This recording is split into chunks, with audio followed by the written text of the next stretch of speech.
In this video, I'll be showing you how I created this outfit from start to finish. Stay with me. The sleeve length is 7 inches and the sleeve width is 4.5 inches. The same measurements apply to the back sleeve.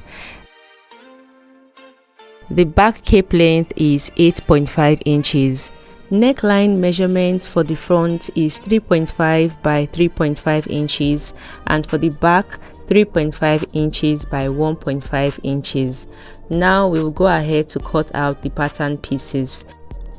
To draft a shoulder princess dart from scratch, you can refer to the tagged video. Here I am extending the shoulder by 1.5 inches. I recommend you use 1 inch. I reduced this later. Connect the extension to the mid armhole as shown. Repeat the same process on the back block. Redraw the sleeve after the shoulder extension.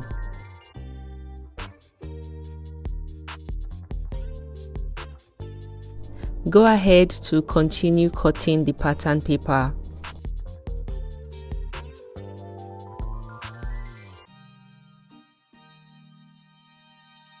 I am labeling the sleeves because it would look confusing when attaching.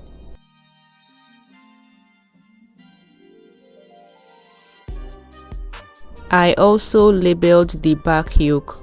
Here I am shaping the pattern into its 3-dimensional form and securing it with paper tape so I can draw the style line. Drawing the style line cannot be accurately done on a flat pattern.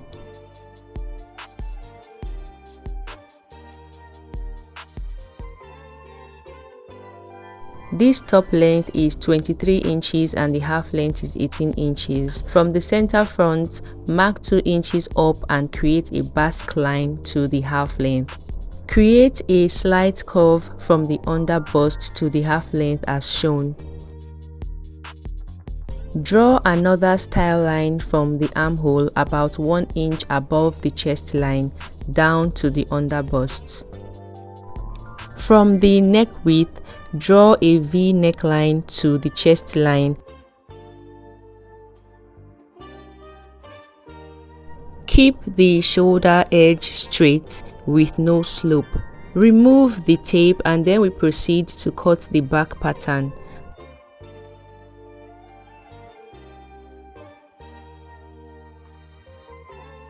Cut out the sleeves and label them front and back.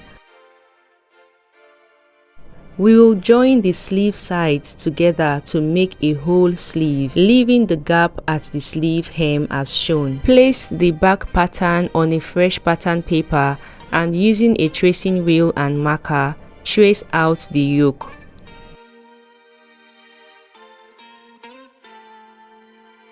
Cut this out.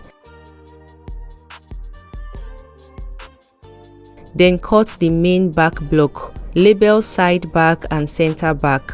Here is the back pattern set. We can add loops or press button on the cape.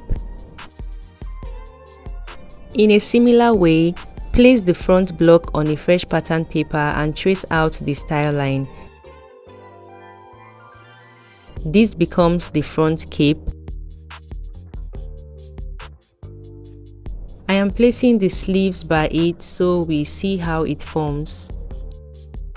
Label the areas that will be the lace and those that will be crepe. Now I am cutting the mermaid skirt part.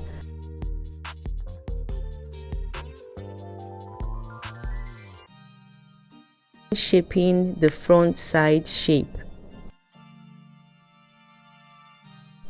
Next, place the front pattern on the front skirt to cut out the basque shape. Close the dart on the pattern paper to get the waistline accurately.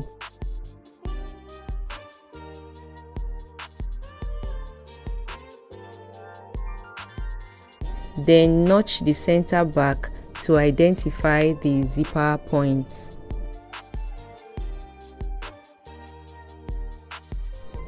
When cutting the lace for the front cape, align the neckline with the lace selvage. and ensure the center front flushes with the selvage as well. Pin in strategic places while navigating the lace carefully. There will be excess fabric at the underbust area.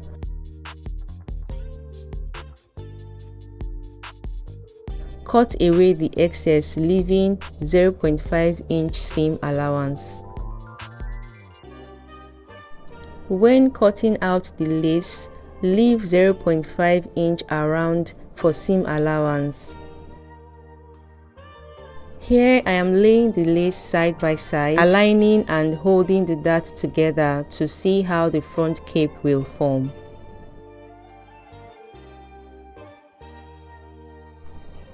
This sleeve pattern is placed on a double layered lace, and I'm cutting 0.5-inch seam allowance around it.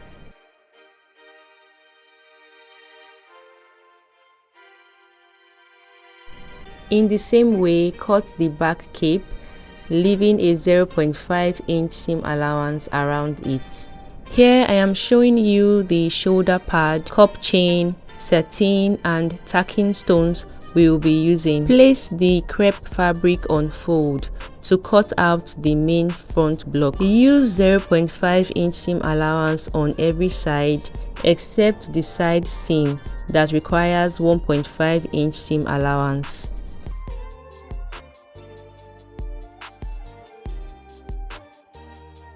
For the center back, we need a 1-inch zipper allowance and 0.5-inch on the dart line.